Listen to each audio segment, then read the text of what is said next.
A waterfall, one of nature's most compelling sights. A vertical river of tumbling water creating its own conditions for the life around it.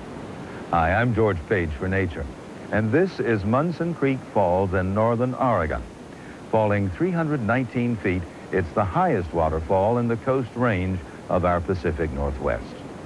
This week we explore not so much a place, but an event, the dynamic free fall of rivers great and small on their rush to the sea.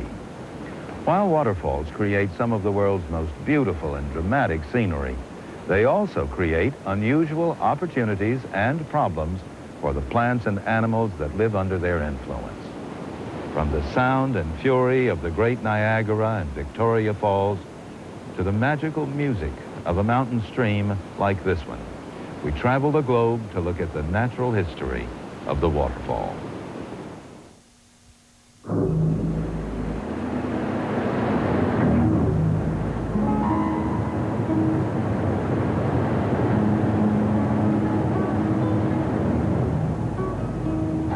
An irresistible magic draws 5 million people every year to gaze in wonder at Niagara's natural splendor. There's a fascination with waterfalls that exceeds the mere measure of their size.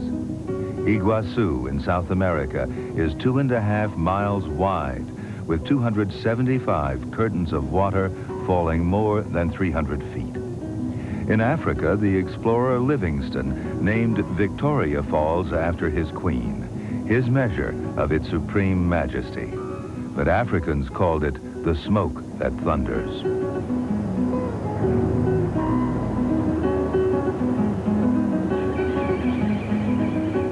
The magnetism that draws us to marvel at the greatest cataracts, like Angel Falls in Venezuela, also draws some to the ultimate test of man against the elements.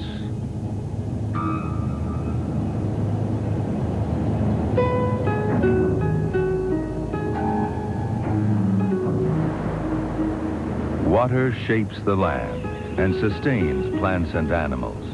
Where it gathers into falls, a special story of life unfolds.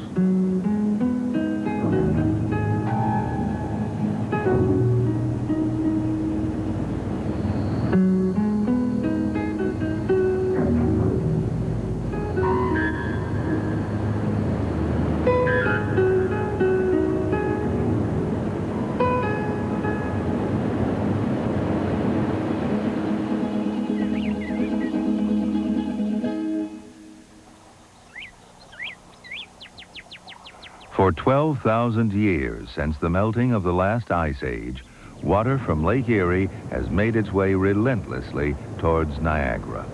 Its serenity is lost in the turmoil of rapids as it rushes headlong to the brink of a 180-foot drop.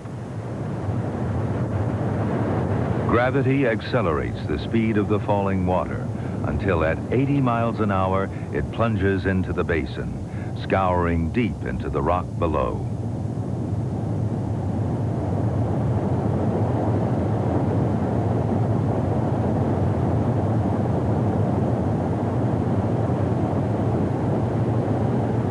Turned into a foam of liquid and air, the white water seems to boil. Mist billows like steam from Niagara's cold cauldron. Rainbows greet the reborn river.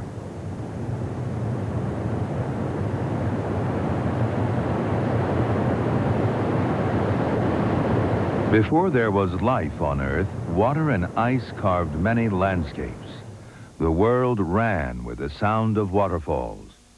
These mountain passes of Yosemite in California are long empty of the glaciers that ground their way between walls of rock. Now, waterfalls spurt from streams entering the valley from steep walls left after the retreat of the ice. This one is known as the Bridal Veil.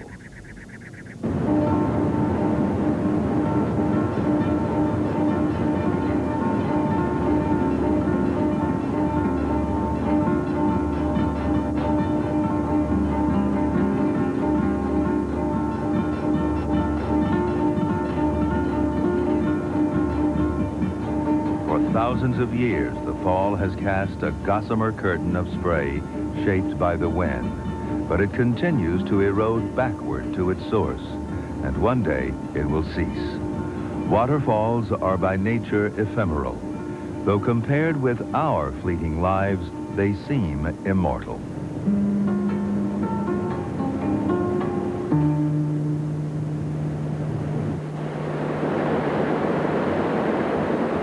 Slabs of granite, broken along structural joints in the rock, lie in the treacherous path of rushing water.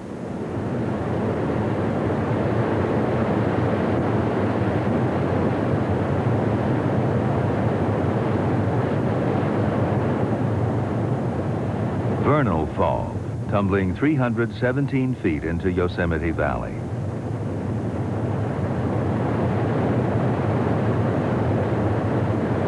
At its base, the rubble of huge boulders gives evidence of its glacial past. Vernal means spring, and a rich swath of greenery flourishes on the steep rocky slopes of the fall, nourished by the continual spray.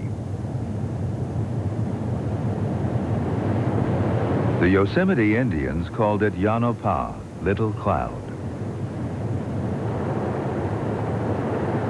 The valley below stretches away through rugged granite carved by water and ice.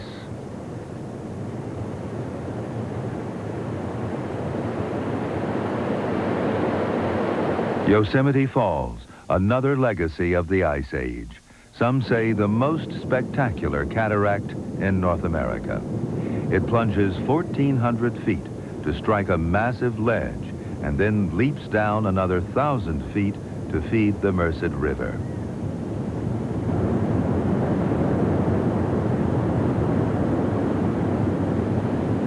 Two and a half thousand feet of tumbling water, seemingly devoid of life, an echo of that primeval world of waterfalls and rock.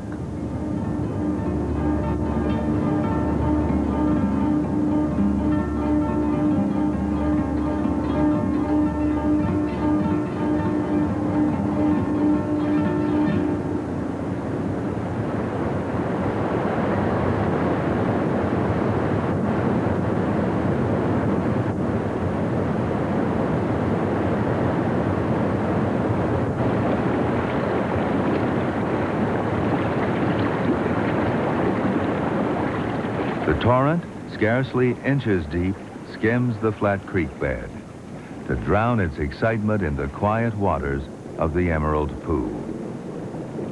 In and around many waterfalls, life has evolved over millions of years to meet the special conditions created by the falls.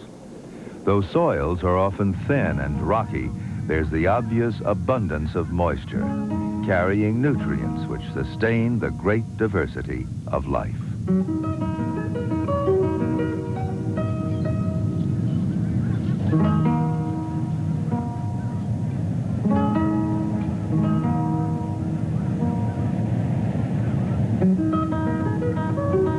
But the ability to survive has always been tested by the changing fortunes of the seasons.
The rapid flow of water makes special demands on all that live here. Algae and water mosses, the earliest colonizers, cling to the smallest rock. There's no place for complex plants with roots needing anchorage. But flattened, clinging liverworts compete for space among the thin, streamlined leaves of moss.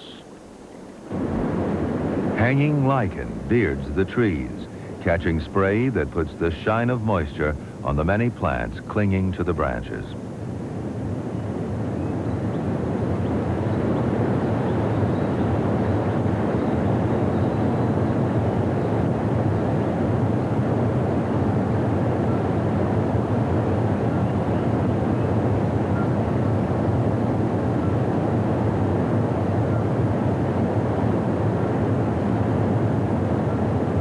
Close to a fall, every day is a rainy one, and the plants grow with luxuriant profusion.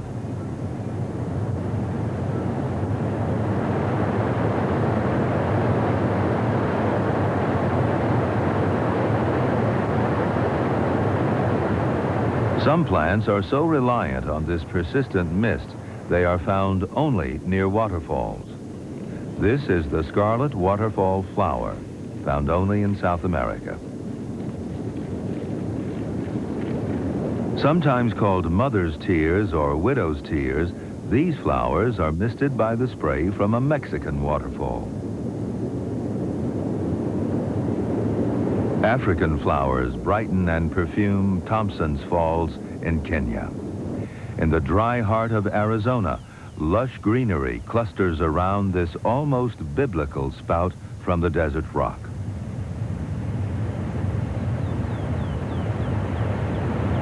Around the world, life hones in on these natural fountains.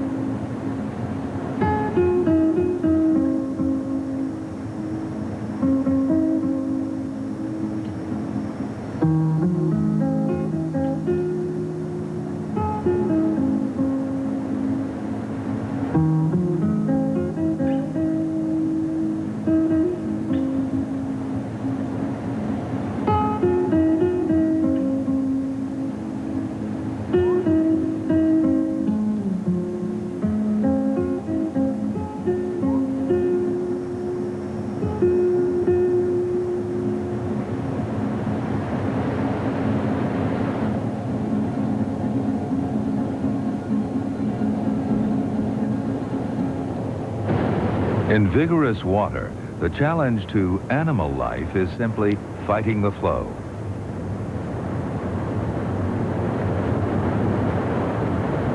The minute larvae of black flies can withstand even this underwater gale. They breathe efficiently by taking in oxygen through their skin and sift out fragments of food with special filtering fans on their heads.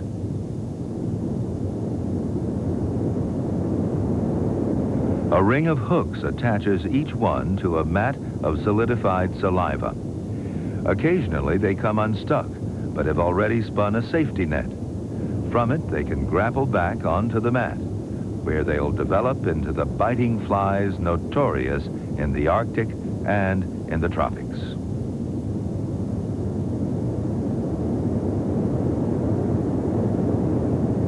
River limpets align their houses with the flow, clamping tightly to the rock. The soft edge of the shell molds to the irregular surface.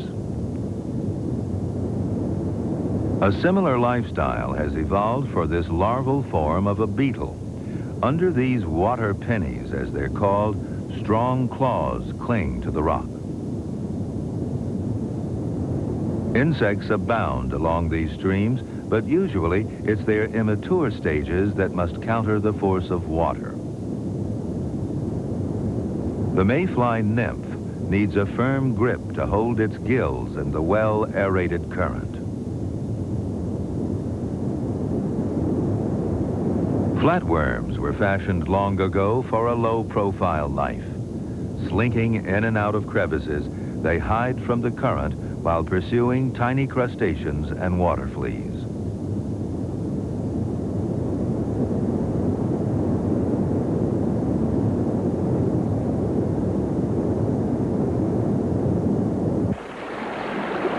The air close to the fall is so drenched with spray, it hardly matters to some animals whether they're in or out of the stream. Halfway seems to suit these freshwater snails. The current flows smoothly over their streamlined shells.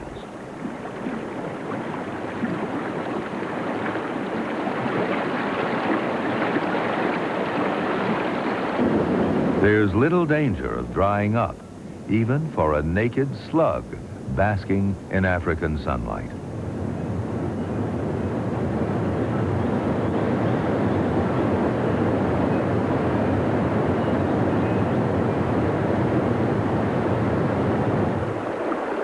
This rushing stream seems a foolhardy place for a delicate dragonfly to lay its eggs. But there's so much food for their nymphs that one dragonfly is designed to take the risk. She will lay her eggs onto jostling fronds, where a remarkable natural glue will hold them securely in place.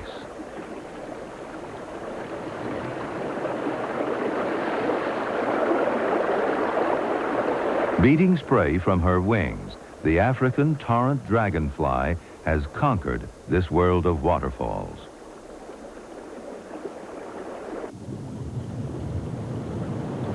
The steep slopes of falls present another challenge to animals. For those seeking places upstream to breed, waterfalls can be obstacles. The tiger catfish has met the challenge. The sensitive barbels extending from its jaws will serve as eyes in more turbid water. Sometimes visibility is so poor, only touch and taste can be relied upon to help it find its way upstream.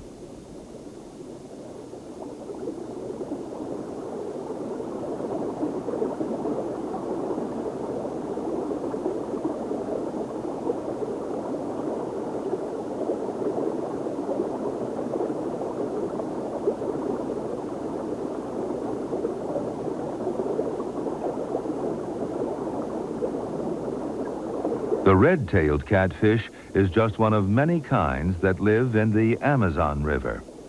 This one is migrating upstream to spawn in the clear highland streams that originate in the Andes. They don't leap like salmon, but actually climb up through large cataracts.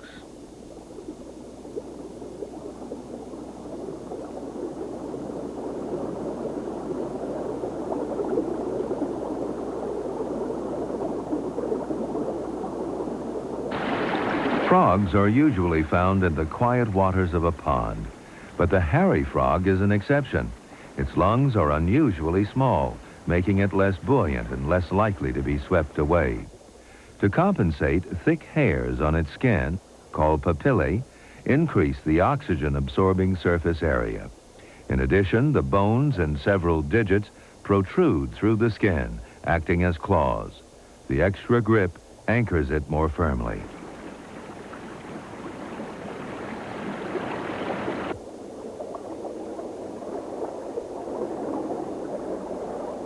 A tadpole of the South African ghost frog has its own way of hanging on in swift currents.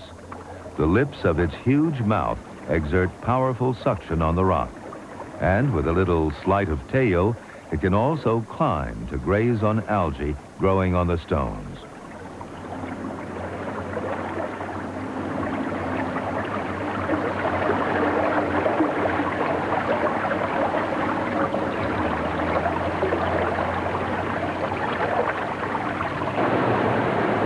Waterfalls might seem less than welcoming to a creature home from the Atlantic to spawn, but the sea lamprey is equipped to cope.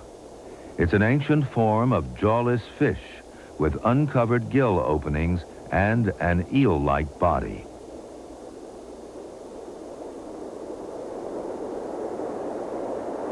Its special disc-shaped mouth is adapted for sucking and is used to hold onto rocks, enabling the lamprey to rest on its way upstream. On certain nights, a remarkable reverse migration takes place.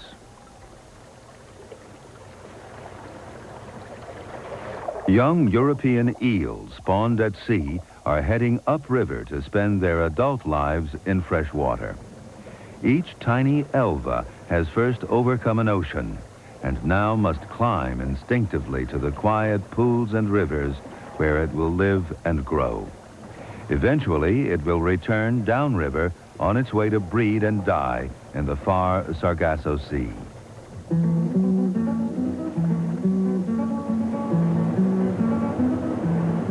For sheer power and determination, little rivals the majestic leaps of Atlantic salmon, attempting to defy the falls.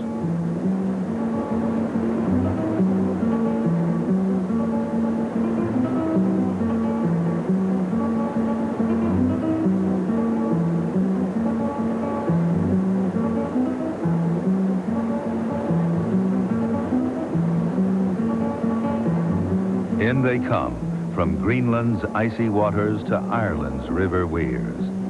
They're vulnerable to predators in daylight, but need to see how high they must jump. Their athletic prowess invites the sinister attention of a heron.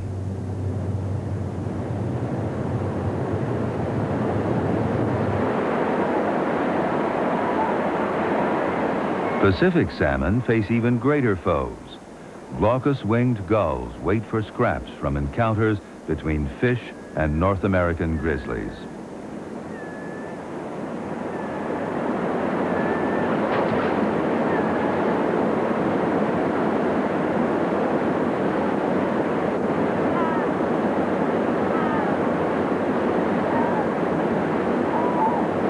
Some 60 bears come every year to this Alaskan fall, overcoming their usual solitary ways to feast on the salmon moving upstream and to show the young bears how to fish.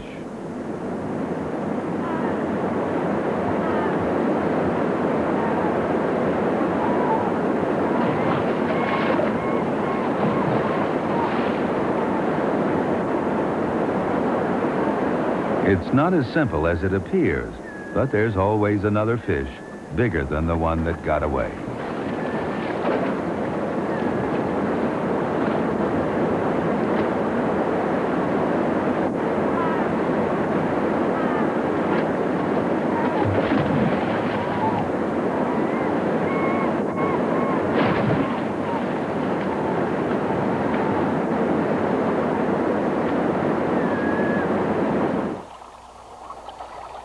On the other side of the Pacific in Southeast Asia lives this unusual turtle.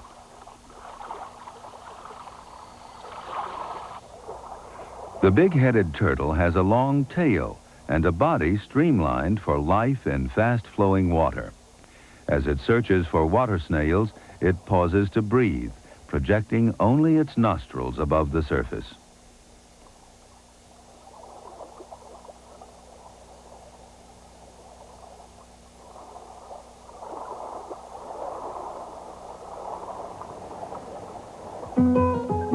But what sets it apart from all other turtles is its ability to climb waterfalls.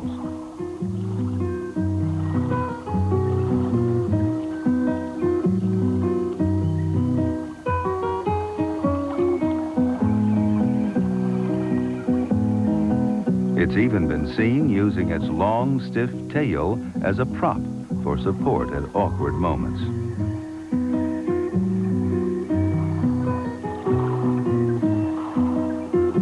From turtles that go uphill to waterfalls that flow uphill, or at least are blown uphill.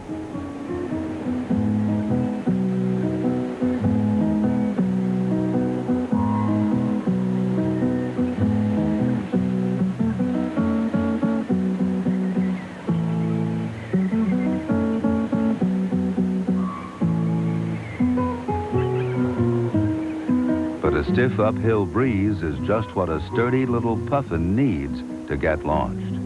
They ride the onshore gales that frequently reverse local falls of water.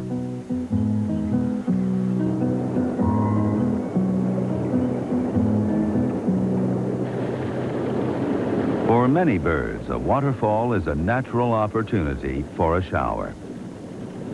A cascade brings extra gloss to a sparkling violet-eared hummingbird. A bath refreshes a fairy bluebird, which then sets about its essential feather care.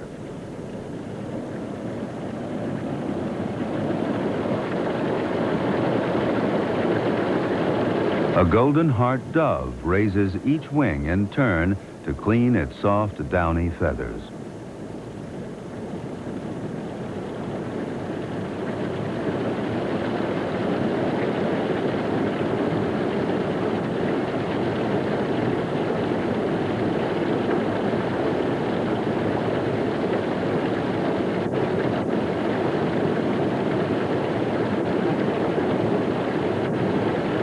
Wherever there's a fly-in bird wash, the customers come flocking. This is a yellow-fronted Amazon parrot.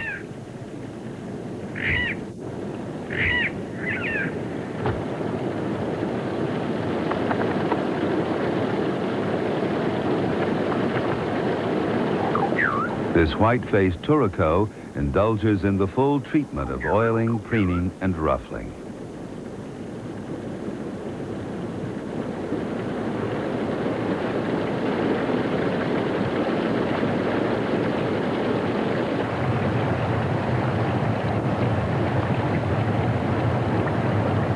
But a simple wash and brush off against the damp leaves seems to satisfy the chestnut-flanked white-eye. It keeps out of the heavy showers of waterfalls.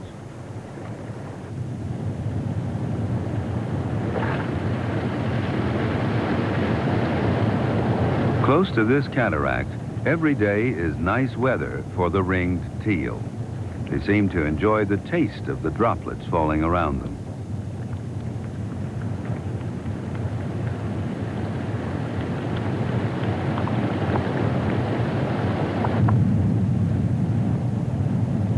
In the early morning at Iguazu in Brazil, a black vulture basks in the spray and the sun.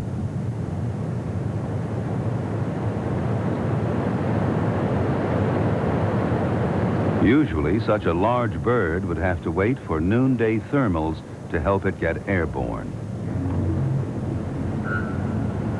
But here, the updraft of air displaced by the thunderous weight of falling water easily lifts the huge bird.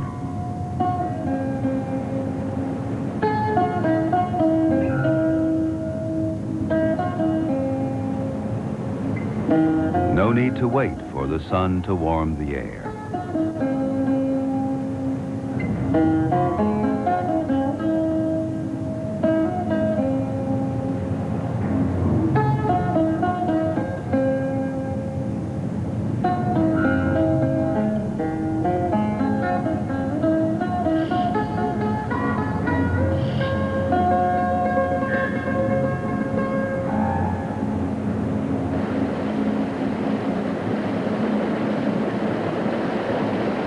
Of all birds whose lives are linked with waterfalls and turbulent rivers, the torrent ducks are among the most fearless. With seemingly suicidal daring, they seek their living in the many whitewater rivers streaming from the high Andes Mountains. Each pair lays claim to a stretch of what appears to be an impossible feeding ground.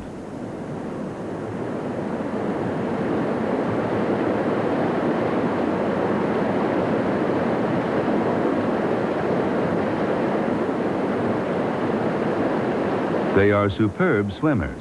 Even so, it takes strenuous effort to catch the stonefly larvae which thrive in the highly oxygenated water. A stout quilled tail, a streamlined body, and flexible bill make this a duck with a difference. They do fly, but the torrent duck is more at home in the water. To attract a female in this confusion of spray, the male must display his more patterned plumage.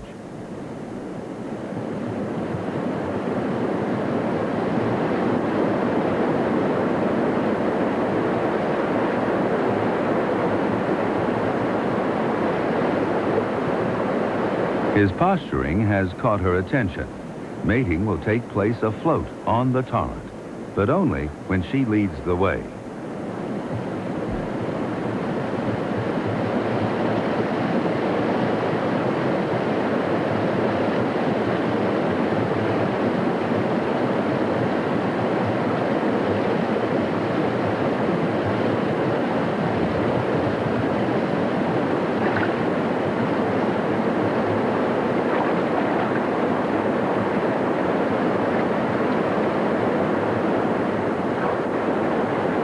Their broad, webbed feet make maneuvering easy. These enormous feet also enable each duck to perform a courting dance on the water, a prelude to coupling.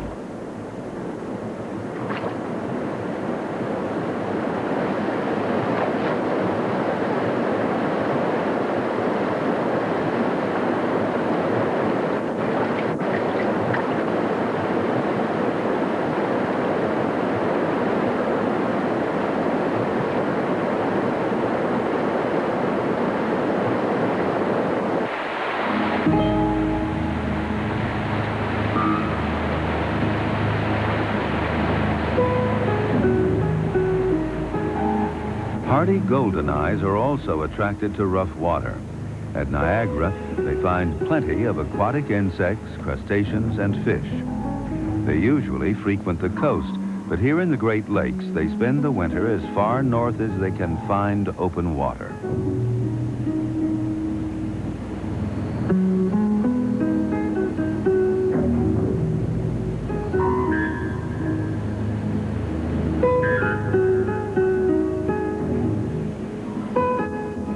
Not all animals cope so well with the danger of torrents and cataracts. 100 whistling swans were once seen to sail to their doom over Niagara. Rushing waters sometimes catch and hold the unwary, like this family of upland geese in South America. Though large, these youngsters are not yet able to fly, and only their mother avoids the first fall.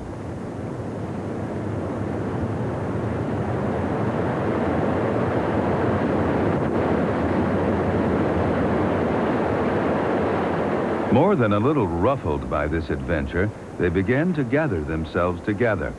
But they're now between two falls and tiring quickly. Some may reach the safety of the bank, but the fall may yet claim some lives.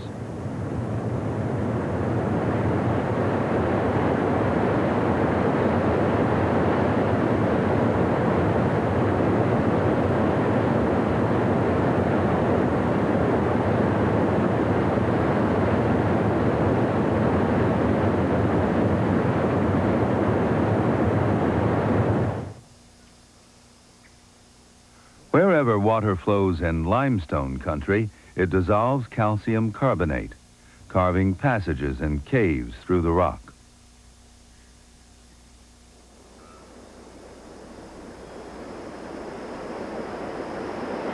The water that bursts forth from the caverns is saturated with minerals. As the solids come out of solution, they accumulate and grow outward as lips and ledges.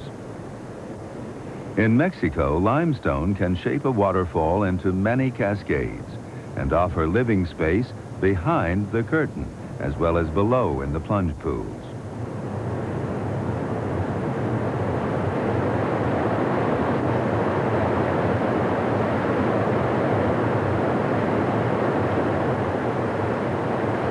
This clear water, free of turbidity, attracts cormorants away from the faster, murkier river.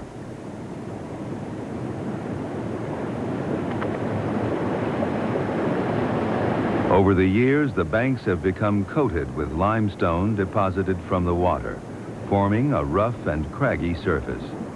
As lime from the water spray is deposited, a stone gallery of natural art is created.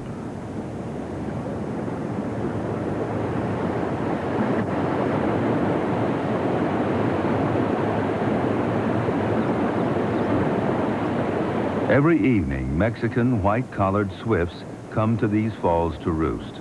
Some 25,000 of them swirl in at dusk. A few may be snatched by a peregrine falcon, but in only 12 minutes, all the swifts will have vanished into the falls to roost behind the curtain of water.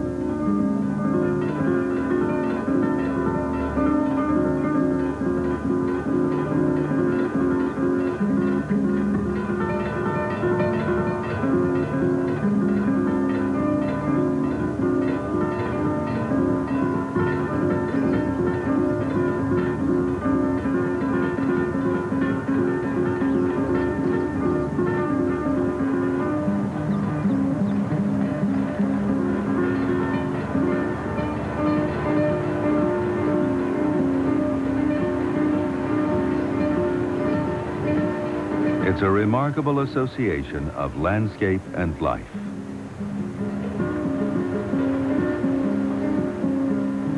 And not only white-collared swifts use waterfalls in this way. In Africa, dusk descends on the highlands of Kenya. Chestnut-winged starlings prepare to roost for the night. The woolly-necked stork will remain behind as the starlings retire to the adjacent waterfall.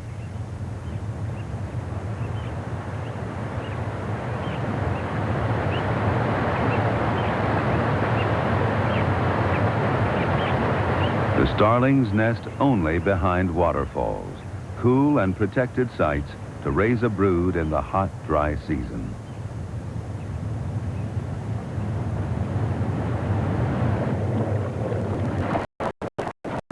Foss King, which means king of the waterfall, is an old English folk name given to this lively little bird of tumbling waters. Its usual name reflects its best-known action. This is the dipper. It's diving for caddisfly larvae and dragonfly nymphs. To cope with waterproofing its extra thick plumage, it has a very large oil gland. Short wings and powerful muscles help in underwater swimming, and its eyes are modified to see well above and below the surface. Its song is pitched to penetrate the noisy rush of water.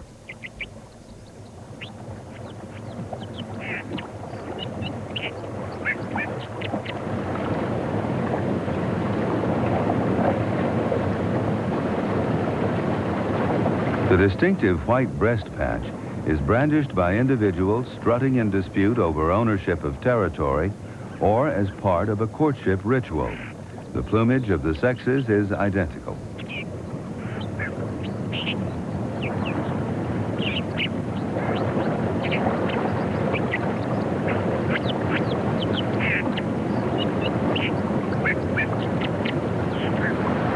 The bobbing action is thought to conceal the bird against a moving background.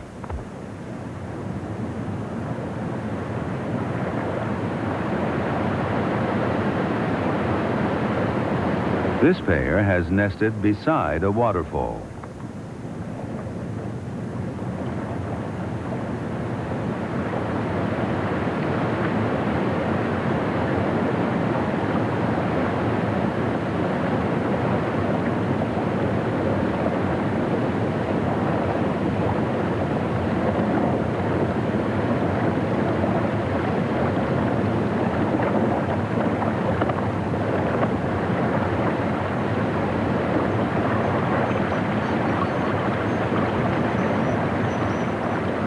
Another pair has nested farther downstream.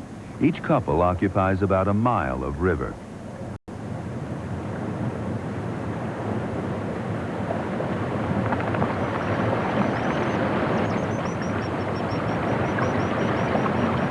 Great attention is paid to hygiene in and below the nest. This cleanup behavior removes evidence of the nest above, a precaution against predators. The droppings ejected from the nest are popped into the main drainage, adding nutrients to the stream. This dipper and its mate have nested behind a waterfall.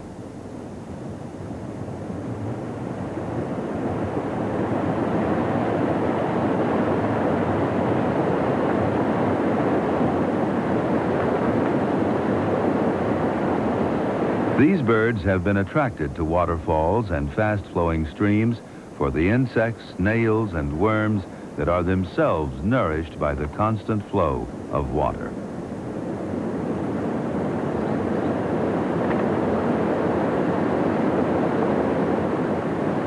These meals may be minuscule, but the conveyor belt of water keeps them coming, fattening the choice morsels this gray wagtail is looking for.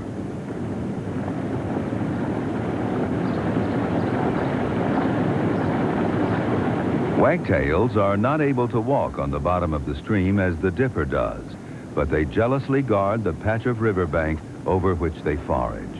They patrol it most of the day, gleaning food with great economy of effort.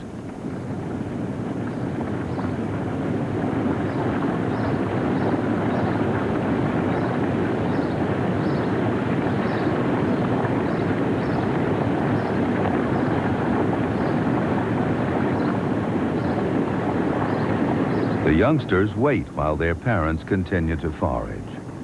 This dropping will be disposed of by a parent on its return.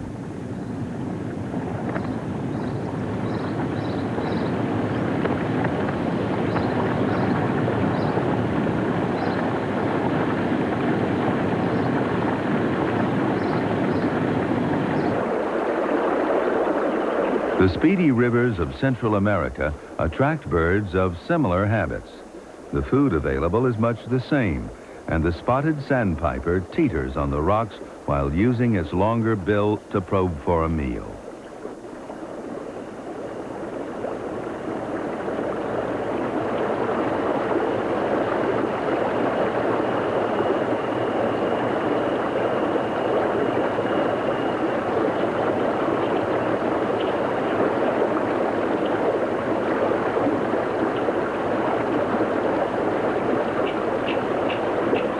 And there are mammals, too, shaped for life in a plunge pool and quiet stream. The otter.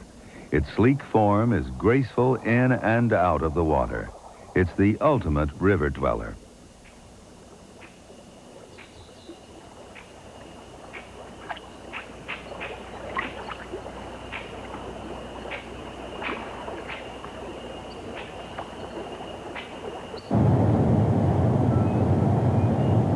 In Kenya, a chameleon basks in the sun high above Thompson's Falls. High in the Aberdare Mountains, the waters are too cold for this little reptile. To maintain a warm body temperature, it keeps beyond the spray zone.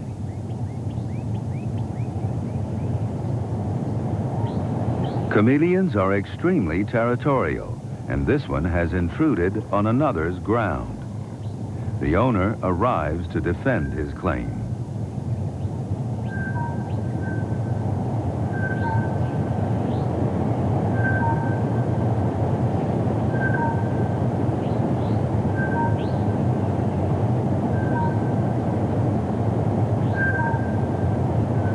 A ritual bobbing displays his dominance, and the intruder takes the only escape route available.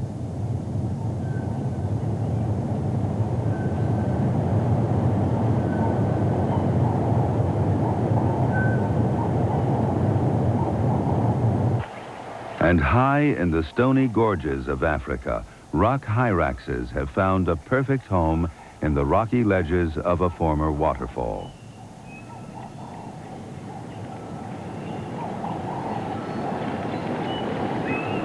In the early morning, they sun themselves on warm rocks that once trembled with the thunder of some past Victoria.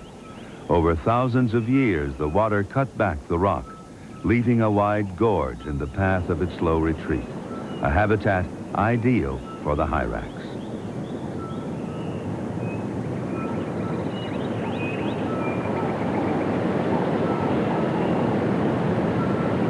These falls, like all waterfalls, will one day disappear.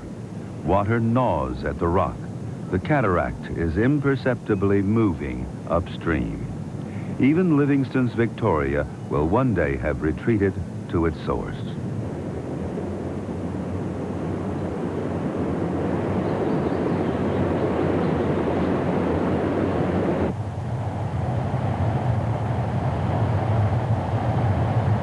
Political ownership of such grand and powerful resources has often been contested.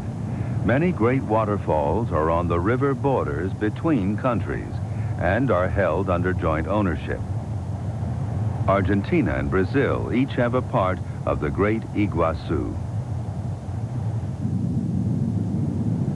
The splendor of Niagara is split between the United States and Canada, just as in Africa, Victoria Falls is shared by Zambia and Zimbabwe.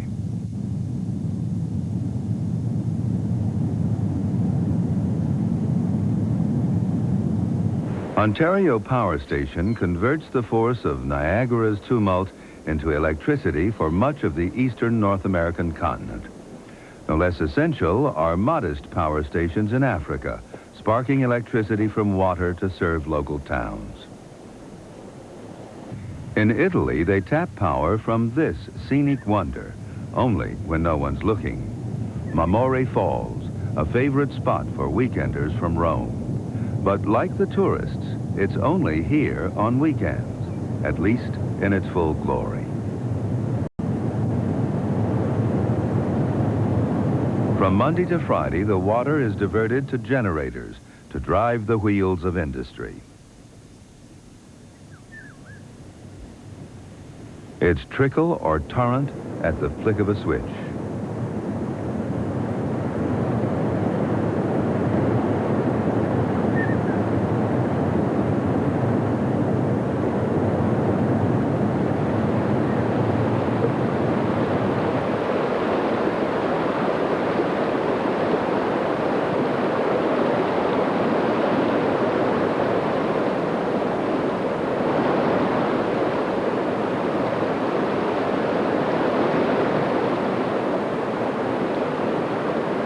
Riding a torrent just for fun is the ultimate thrill for some adventurers. And even frozen falls are attracting a new wave of intrepid sportsmen.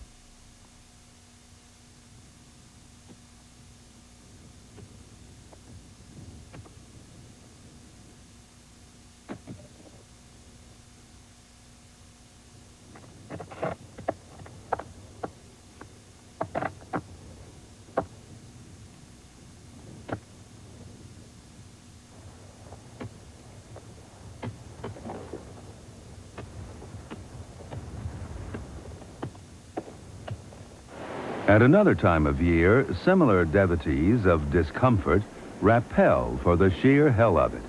And though it's hard to believe, they're going to toboggan down the rest.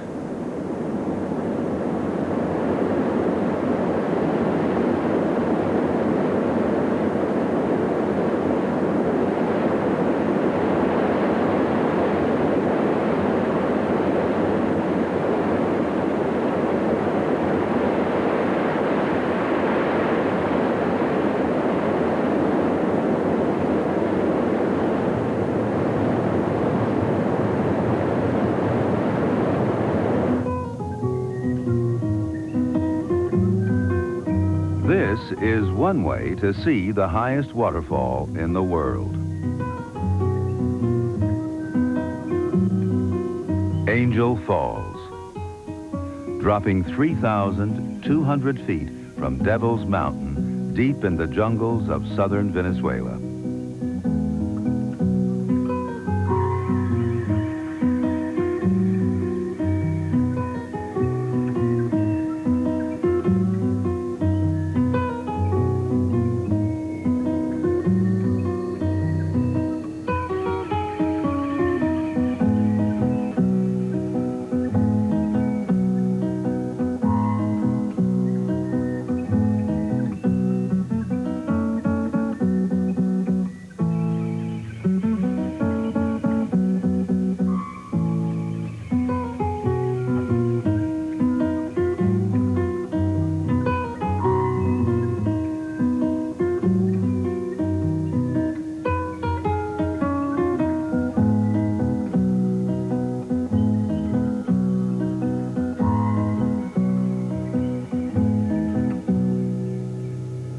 There are few places in the world still remote enough to keep the secret of a wilderness waterfall. What is the mystery in these masses of water that seems to lure us under its spell? Perhaps it's because these waters are such wellsprings of life that along with the plants and animals around them, they nourish us as well.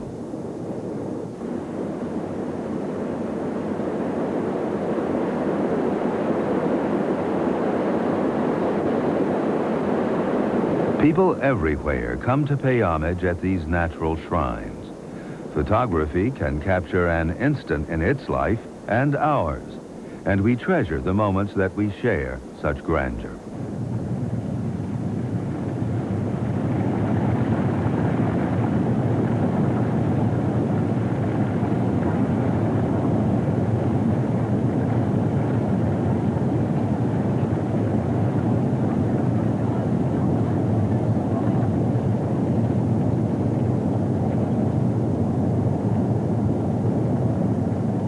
There are few lengths or heights to which we will not go to enhance our view of this natural wonder.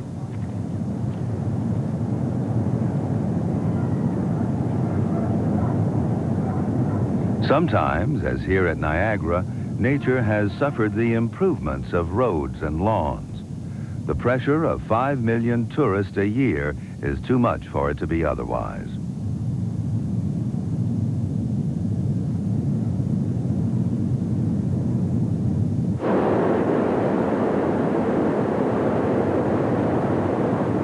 And no one here grumbles when it rains. Anyway, you can't really tell if it is. Wearing vestments of yellow and blue, these pilgrims enjoy Niagara's watery baptism.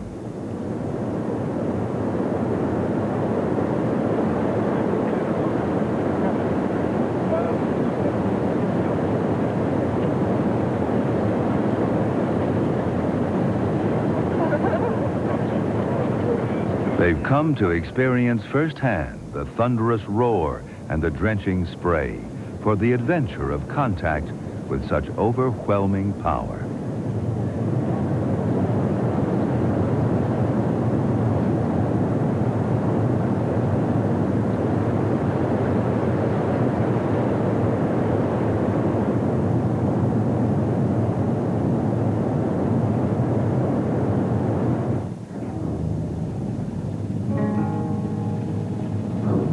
And in that power and glory are the very forces of creation. In the confluence of water, air, and energy, life is renewed in all its primeval splendor.